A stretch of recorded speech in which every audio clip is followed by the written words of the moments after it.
11장 6절의 말씀입니다. 히브리서 11장 6절 말씀 같이 한 목소리로 봉독하겠습니다. 믿음이 없이는 하나님을 기쁘시게 하지 못하나니 하나님께 나아가는 자는 반드시 그가 계신 것과 또한 그가 자기를 찾는 자들에게 상 주시는 이심을 믿어야 할지니라. 아멘. 저는 오늘 같이 봉독한 말씀을 가지고 믿음의 상이라는 제목으로 말씀을 나누기 원합니다. 예전에 저희 아이들이 어렸을 때 보면 뭔가 집중해서 할 때가 있더라고요. 그래서 뭐 하는가 보면 어린이집에서나 뭐 유치원 또 학교에서 또 교회 학교에서 선생님들이 시키신 숙제를 하고 있더라고요. 그래서 그 숙제를 왜 열심히 하는가 봤더니 도장을 받으려고. 기억나십니까? 예전에 저 어렸을 때도 초등학교 때, 옛날 국민학교죠. 국민학교 다닐 때 저학년 때는 뭐 숙제를 하면 선생님들이 도장을 찍어줬습니다. 정말 잘하면 참 잘했어요. 또 보통이면 잘했어요. 만일 진짜 못했으면 노력하세요. 이 세 가지 도장을 찍어주셨습니다. 그래서 누구나 참 잘했어요라는 이 도장을 찍고 싶어서 아이들이 열심히 하는 것을 기억합니다. 뭐 저야 어느 정도 해서 그냥 잘했어요 도장만 받아도 너무나 좋아했던 그런 기억들이 납니다. 그런데 정말 참 잘해서 도장 못 받으면 울상인 아이들이 있었습니다. 여러분 누구나 세상에서는요 자기에게 유익이 되기를 원합니다. 잘하기를 원하고 누군가에게 칭찬받기를 원합니다. 마치 어린아이들이 참 잘했어요라는 도장을 받기를 원하듯이 누구나 그렇게 살아가려고 합니다. 그런데 이 땅에서의 그런 상이나 그런 칭찬들은 어떻습니까? 또 그것을 인해서 내가 받게 되는 모든 것들은 나에게 어떤 도움이 되는 것들일까요? 여러분 전도자는 고백합니다. 그 모든 것은 다 아침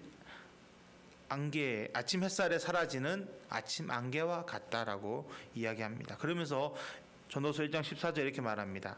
내가 해 아래서 생하는 모든 일을 보았노라. 보라 모두 헛되어 바람을 잡으려는 것이로다. 헛되다는 거예요. 왜 그렇습니까? 모든 것이 순간이라는 거예요. 그 순간에는 행복하고 즐거울 수 있지만 어떻게 보면 그 후에는 내 마음 가운데 헛헛함이 남는다라는 것입니다. 그러면 우리는 어떤 삶을 살아야 될까요? 무엇을 바라보고 무엇을 추구하며 살아야 하겠습니까? 전도자는 마지막에 고백합니다. 전도서 12장 1절로 2절에 너는 청년의 때에 너의 창조주를 기억하라. 곧 공고한 날이 이르기 전에 나는 아무 낙이 없다고 할 해들이 각받기 전에 해와 빛과 달과 별들이 없기 전에 빛 위에 구름이 다시 일어나기 전에 그리하라라고 우리에게 권면하고 있습니다. 여러분 전도자가 어떤 사람입니까? 이 땅의 모든 것을 누려봤던 자기가 하고 싶었던 모든 일들을 했던 그가 가진 지혜로 많은 것을 이루었던 사람이었습니다. 그런데 그가 마지막에 고백하는 것은 이 땅의 그 모든 것은 다 헛된 것이고 오직 창조주 하나님만을 기억하는 것이 우리 인생의 삶의 모습이다. 그것이 삶의 목적이다라고 우리에게 고백하고 있는 것입니다. 여기서 기억하라는 것은요 단지 과거를 떠올리라는 말이 아닙니다. 지금 하나님을 바라보며 그분이 내 삶의 중심이 되게 그분만 바라보고 그분과 함께 동행하라라는 의미를 가지고 있습니다. 즉 하나님을 향해 우리의 마음과 태도를 바로 세우라라는 것입니다. 여러분 그것이 바로 또 믿음이란 것을 우리는 잘 알고 있지요. 믿음은 하나님과 세상을 동시에 바라보는 것이 아닙니다. 오직 하나님만 바라보며 살아가는 것이 믿음입니다. 믿음은 삶의 방향입니다. 속도를 얘기하는 것이 아닙니다. 내가 하나님만을 바라보고 걸어가는 것 그것이 바로 믿음입니다. 우리 눈에 보이지 않지만 우리와 함께 하시는 하나님을 신뢰하며 그분을 따르는 것 그것이 바로 믿음이지요. 우리 사랑하는 성도님들은 그 믿음을 가지고 계십니까? 당연히 믿음이 있으니까 이 시간에 이 자리에 나오셨을 거라고 믿습니다. 안 그러면 집에 편안하게 있거나 내가 하고 싶은 것을 하러 산이든 들이든 어디든 갈 수 있는데 그 모든 것을 마다하고 하나님을 예배하기 위해서 이 자리에 나오셨기 때문에 믿음이 있다는 것을 지금 나타내고 계신 겁니다. 여러분 믿음이 없는 사람들은요 주일마다 또 예배 때마다 교회 가는 우리의 모습을 이해하지 못합니다. 왜 굳이 교회를 나가야 되는 거야? 뭐 한다고 나가? 간다고 뭐가 달라져? 라는 이야기들을 우리는 듣게 됩니다. 실제적으로 우리가 만약 하나님께 큰 복을 받았다면 그 사람들이 그런 말을 못할 거예요. 근데 어떻습니까? 우리는 사람들이 보기에 복되다라는 그런 복을 받는 사람도 있지만 눈에 보이지 않는 세상 사람들은 알지 못하는 복을 우리는 이미 너무나 많이 받고 있습니다. 그래서 우리는 알기 때문에 우리는 예배하는 겁니다. 여러분, 믿음에는 반드시 분명한 상이 있습니다. 오늘 본문이 우리에게 그것을 알려주고 있습니다. 다시 한번 본문을 읽겠습니다. 믿음이 없이는 하나님을 기쁘시게 하지 못하나니 하나님께 나아가는 자는 반드시 그가 계신 것과 또한 그가 자기를 찾는 자들에게 상 주시니심을 믿어야 할지니라 라고 분명하게 말씀합니다. 하나님은 우리에게 상을 주기 원하시는 분이라는 겁니다. 근데 한 가지 조건이 있습니다. 그 조건이 무엇일까요? 바로 믿음이라는 겁니다. 믿음이 있냐는 겁니다. 너가 나를 바라보고 나와 함께 할 수 있느냐? 그럴 때 상을 주신다라는 것입니다. 그러면 우리에게 어떤 상이 주어지는가요? 우리가 믿음을 가질 때 어떤 상이 우리에게 부어지는지를 같이 살펴보기 원합니다. 첫째로 영이 받는 상에 대해서 살펴보고자 합니다. 하나님을 믿을 때 우리의 영이 상을 받는다라는 것이죠. 이것은 그리스도인이라면 누구나 알고 있는 사항입니다. 그러나 하나님을 알지 못한 사람은 절대 이해할 수 없는 비밀이에요. 여러분, 세상 사람들이 우리를 향해서 뭐라고 말합니까? 그리스도인들 향해서 세상을 무슨 재미로 사냐라고 묻습니다. 왜냐하면 그 사람들은 자기의 쾌락을 위해서, 즐거움을 위해서 할 수 있는 것들을 우리는 어떻게 합니까? 절제합니다. 할 수 있음에도 우리는 하지 않는 거예요. 왜 그렇습니까? 하나님을 기쁘시게 하기 위해서 우리의 삶을 절제하고 하나님께서 원하시는 대로 우리를 내어드리기 위해서 조심하는 것이죠. 당연합니다. 믿음의 사람이라면 당연히 우리가 하나님 앞에 절제하며 살아가는 것이 당연합니다. 그러나 세상은 그것을 이해 못합니다. 여러분, 이해하지 못하는 세상을 향해서 어떻게 반응하십니까? 어떤 생각을 가지고 계십니까?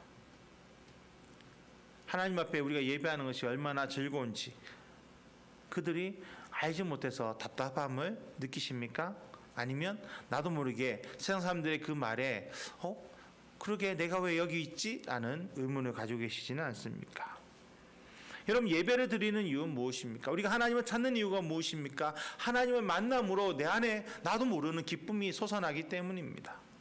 하나님 전에 나오면 나도 모르게 마음이 평안하고 근심 걱정이 있어도 하나님 앞에 나와서 기도하는 그 순간 내 마음 가운데 씻어짐이, 그 고통과 슬픔이 사라짐을 경험하기 때문에 우린 하나님 앞에 나올 수밖에 없다라는 것입니다.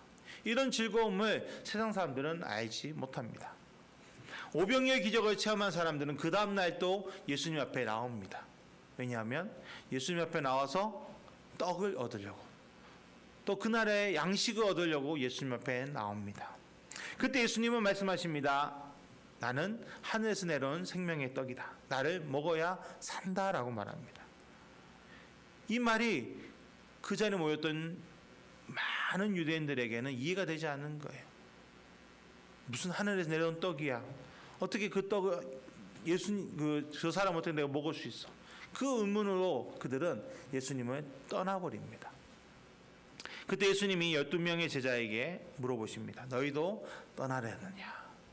그때 베드로가 이렇게 고백합니다. 요한복음 6장 68절에 시몬 베드로가 대답하되 주여 영생의 말씀이 주께 있사오니 우리가 누구에게로 가오리까? 베드로의 고백입니다. 예수님을 믿게 되어서 예수님 믿음으로 그의 영이 다시 살아나서 참된 진리가 무엇인지 깨닫게 되었기 때문에 그는 예수님을 떠나지 않은 거예요. 예수님을 쫓아다닌 것이 그 하나의 떡을 위해서가 아니라는 겁니다. 예수님 안에서 자기가 생명을 누리게 되었다는 것을 고백하고 있는 것이죠. 여러분, 우리도 그렇지 않습니까? 우리도 세상 가운데 살아갈 때 왠지 모르는 공허함, 뭔가 모르는 내 안에 비어있는 것을 2% 뭔가 부족한 것을 느끼며 살아가셨을 것입니다. 그러다가 예수님 만났을 때, 예수님을 나의 구주로 모셔되는 그 순간 나도 모르게 내 마음 가운데 참된 기쁨과 평안과 자유가 부어지는 것을 경험하셨을 것입니다. 그것이 바로 믿는 자들에게 부어지는 영의 상입니다. 우리 영이 다시 살아나서 참된 것이 무엇인지 거짓이 무엇인지를 깨닫게 되고 우리는 그 참된 것을 향해 살아갈 수 있게 된 것입니다. 그래서 우리가 전하는 거잖아요. 그 기쁨이 너무나 좋아서 예수님 만나세요. 예수님 우리의 구원자입니다. 예수님 믿고 복 받으세요. 은혜 받으세요.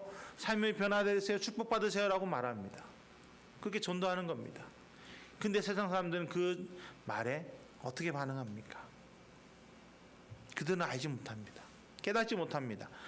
우리 안에 그 기쁨이 있는데 이 사람 세상에 속한 사람들은 그 기쁨을 알지 못합니다. 왜 그럴까요?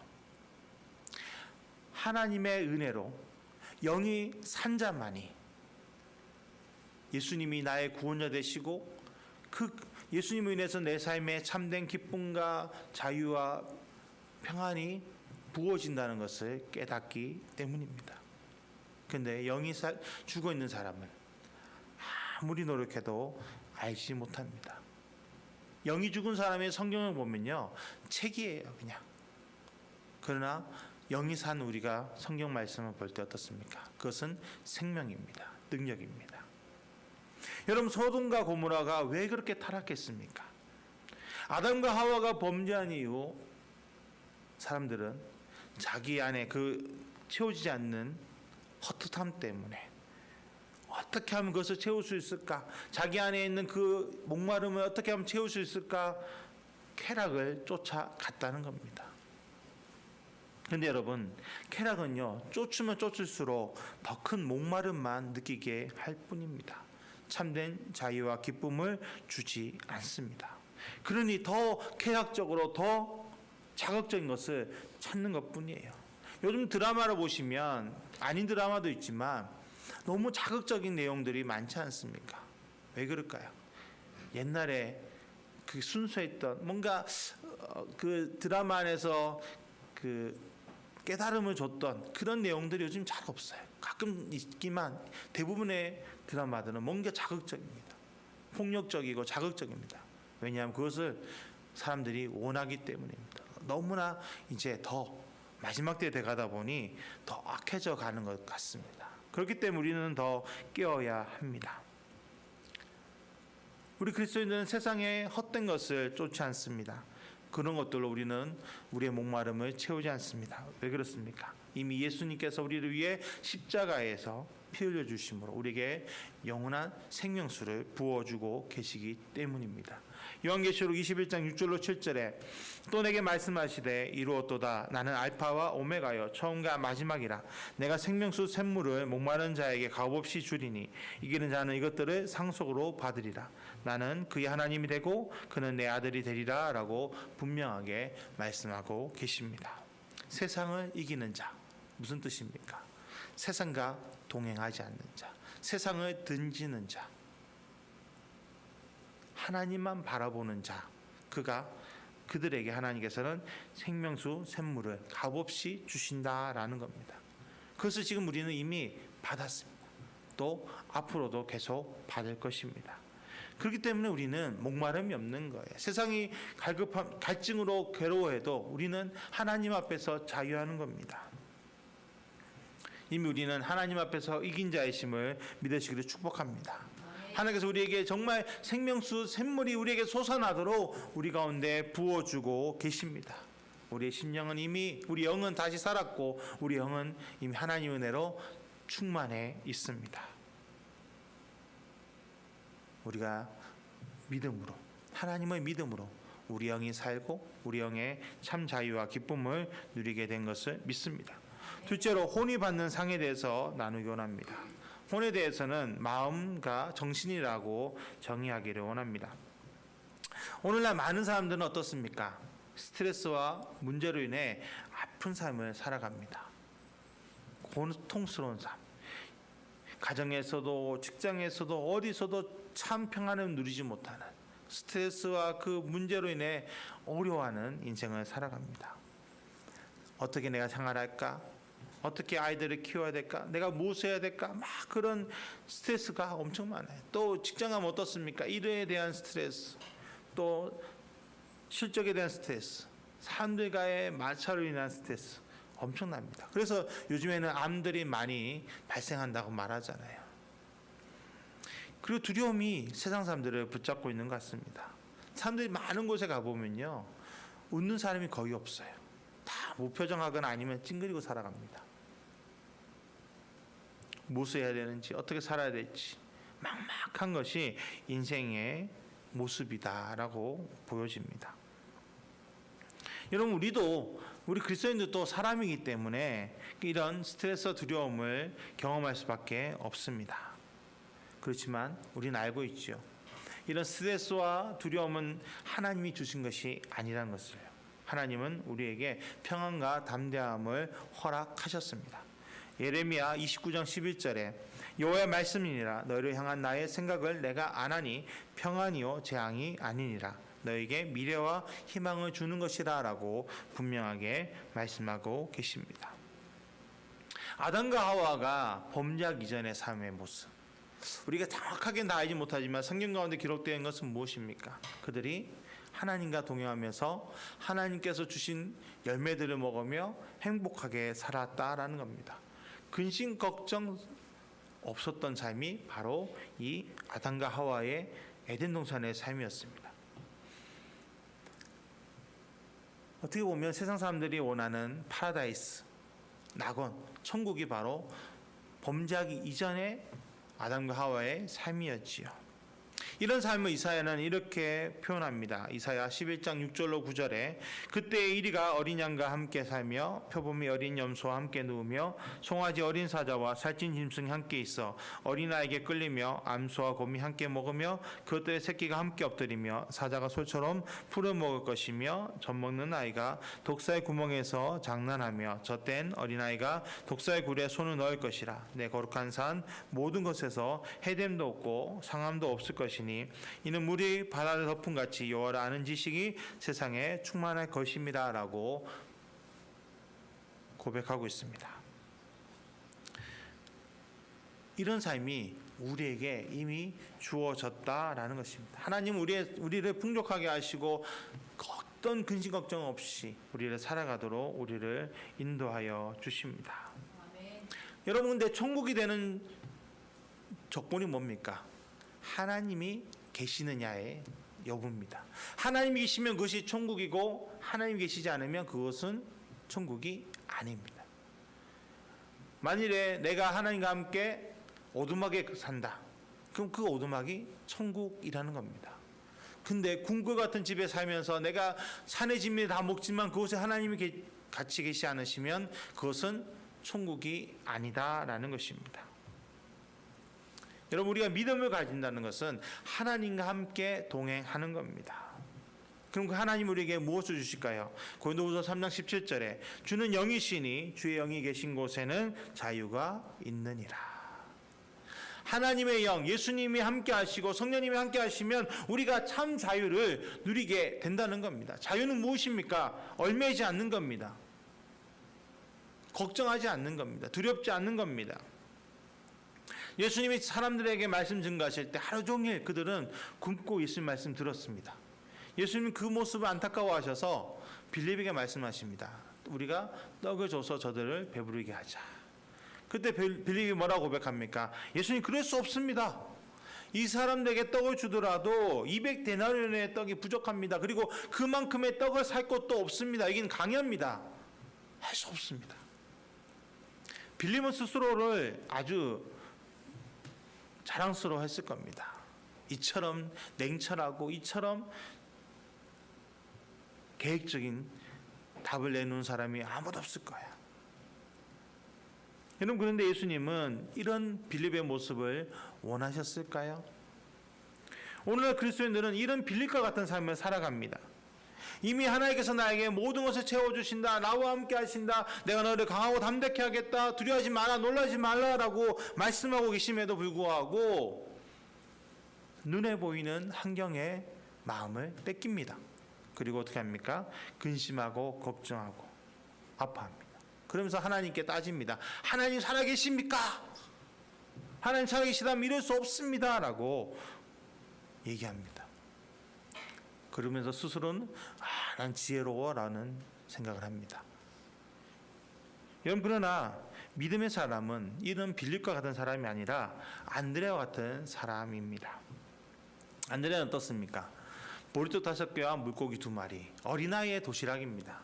그것을 들고 예수 옆에 나갑니다. 그 제자들은 어떻게 생각했을까요? 주변에 있는 사람들, 특히 빌립은 분명히 200데나리온의 떡이 부족하다고 했는데 안드레가 들고 가는 그 어린아이 도시락 하나를 봤을 때 얼마나 웃겼겠습니까? 코웃음 쳤을 겁니다. 저게 뭐 하는 건지야.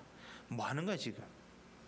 근데 예수님 어떻게 하십니까? 그 안드레의 그 작은 믿음을 가지고 남자만 5,000명을 먹이시고 음식이 남아서 거뒀는데 12강주리에 넘게 남도록 거두게 하셨다는 것입니다.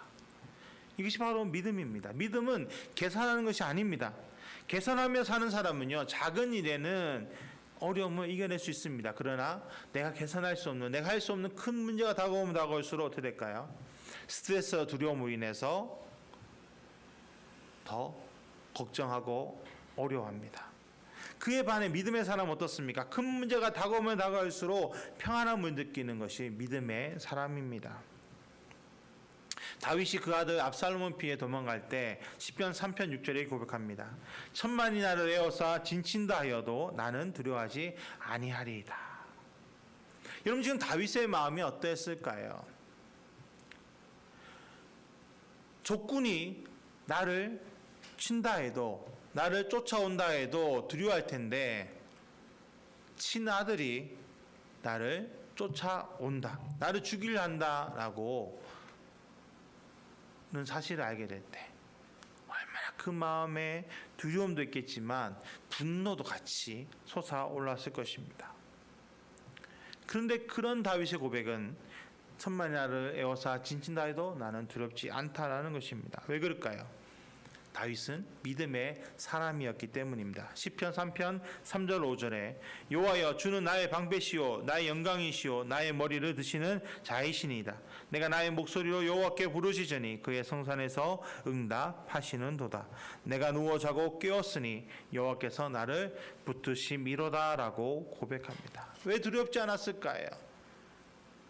죽을 수도 있다는 그 두려움이 그에게는 없었을까요? 아닙니다. 있었습니다. 그러나 그는 하나님이 나와 함께 하심을 믿었기 때문에, 나를 붙들어 주실 것을 믿었기 때문에 두려워하지 않았다라는 겁니다. 하나님과 함께하니 사망의 음침한 골짜기도 두려움 없이 걸어갈 수 있었다라는 고백이 다윗의 고백이라는 것입니다. 여러분, 이런 것이 바로 혼이 받는, 믿음 있는 사람, 믿음 있는 혼이 받는 상입니다. 그 어떤 상황에서도 두려움이나 스트레스를 받지 않는 사람. 그래서 정말 다윗의 고백처럼 사망의 음침한 골짜기도 걱정하지 않고 달려갈 수 있는 사람. 무엇이든 하나님이 말씀하신 것을 행할 수 있는 사람. 바로 그것이 믿음의 사람이 받는 상입니다. 환경이 바뀌어서가 아닙니다. 환경 그대로일 수 있습니다. 그러나 그것을 바라보는 우리의 마음과 생각이 바뀌어서 스트레스 받지 않고 두려움을 이겨내는 것입니다. 오늘 믿음을 회복함으로 스트레스와 두려움이 없는 참된 기쁨과 평안이 있는 삶을 사시기를 축복합니다. 마지막으로 유기 받는 상에 대해서 같이 살펴보겠습니다. 앞에 살펴봤던 영과 혼이 받는 상보다는 어떻게 보면 가장 실제적인 것이 바로 이 육이 받는 상일 것입니다. 실제적으로 많은 사람들이, 많은 성도들이 믿음으로 육체의 질병을 고침받았다는 것을 우리는 간증을 들어 알고 있습니다. 그리고 이 육체의 질병이 고침받은 것은 바로 눈으로 보여지는 것입니다. 그러다 보니 다른 것보다 우리는 이 육이 받는 상을 가장 원할 때가 있습니다. 왜냐하면 육이 힘듦이 어떻습니까? 여러분, 우리가 조금만 감기 몸살이 나도 짜증나서 힘들잖아요. 그러니까 우리 육이 건강하기를 누구나 바랍니다. 그래서 중보기도 제목에는 꼭 빠지지 않고 건강을 회복시켜 주세요, 건강하게 해주세요라는 기도 제목이 올라옵니다. 또한 예수님도 어떻게 하셨습니까? 공생의 사역 가운데 3분의 1을 병자들을 고치시는데 할애하셨습니다. 심지어 예수님은요, 죽음도, 육체의 가장 큰 걱정은 죽음입니다. 그 죽음도 예수님은 어떻게 하십니까? 이기게 하십니다. 요한복음 11장 25절 26절에 나는 부활이요 생명이니 나를 믿는 자는 죽어도 살겠고 무릇 살아서 나를 믿는 자는 영원히 죽지 아니하리니 이것을 내가 믿느냐라고 말씀하십니다. 믿는 자에게 주어지는 것은 바로 영생이라는 선물이라는 겁니다. 죽음도 이기게 하시는데 어떤 것이 가로막을 수 있겠습니까? 그런데 여러분, 우리가 기억해야 될 것은요, 육의 상은 부수적이라는 겁니다. 요한 3장 1장 2절에 사랑하는 자여 내 영혼이 잘된 같이 내가 범사에 잘되고 강건하기를 내가 간구하노라 라고 분명하게 말씀하고 있습니다. 우리 그리스도인은 무엇이 우선순위인지를 알아야 합니다. 여러분, 이 땅에 예수님 오셨을 때 가장 집중한 것이 무엇입니까? 병자들을 고치시고 했지만 예수님이 집중하셨던 것은요, 우리의 영이었습니다. 죽어있는 영, 범죄함으로 죽어있는 영을 위해서 십자가의 고통과 수치를 감당하셨다는 것입니다. 그리고 죽은 우리의 영을 다시 회복시켜 주셨습니다. 예수님은 우리와 하나님의 관계를, 끊어진 그 관계를 다시 연결해 주셨습니다.